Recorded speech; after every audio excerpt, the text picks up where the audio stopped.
Hello students, welcome to the Dipti Bridgewell School's digital learning classes.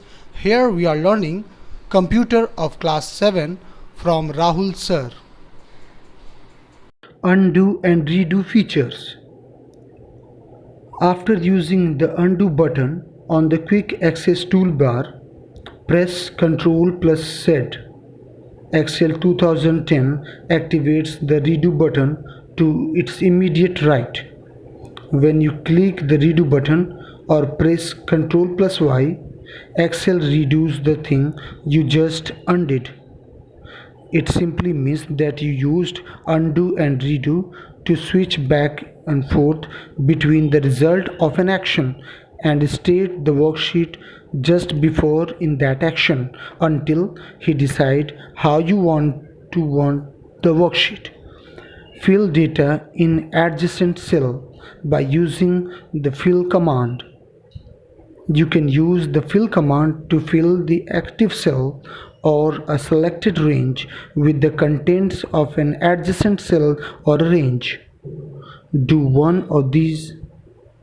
To fill the active cell with the contents of an adjacent cell, select an empty cell that is below, to the right, above, or to the left of the cell that contains the data that you want to use to fill the empty cell. To fill multiple adjacent cells, select the cell with the contents you want to fill and the adjacent cell into which you want to fill the content. On the Home tab in the Editing group, click Fill and then click down, right, up or left. To quickly fill a cell with the contents of an adjacent cell, you can press Ctrl plus D to fill from the cell above or Ctrl plus R to fill from the cell to the left.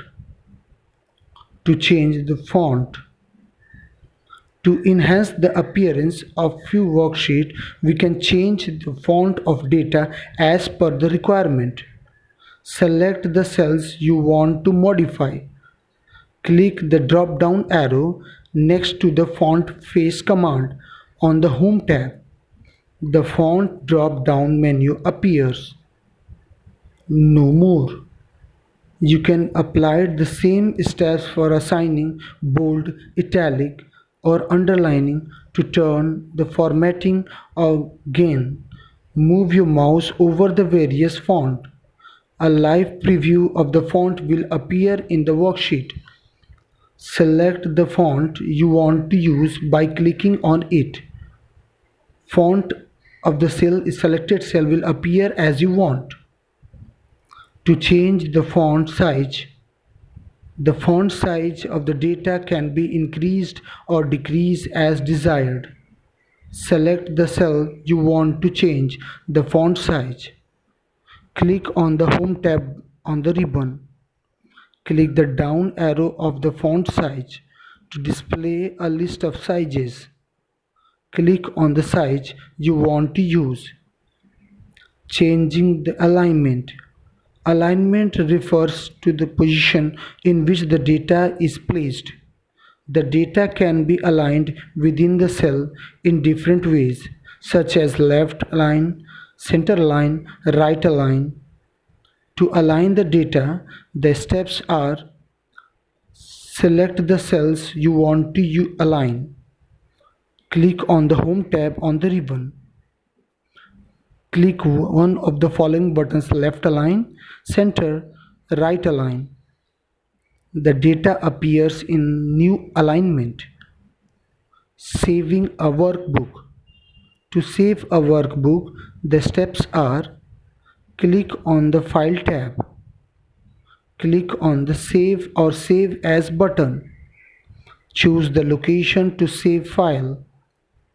Type the file name in the file name box.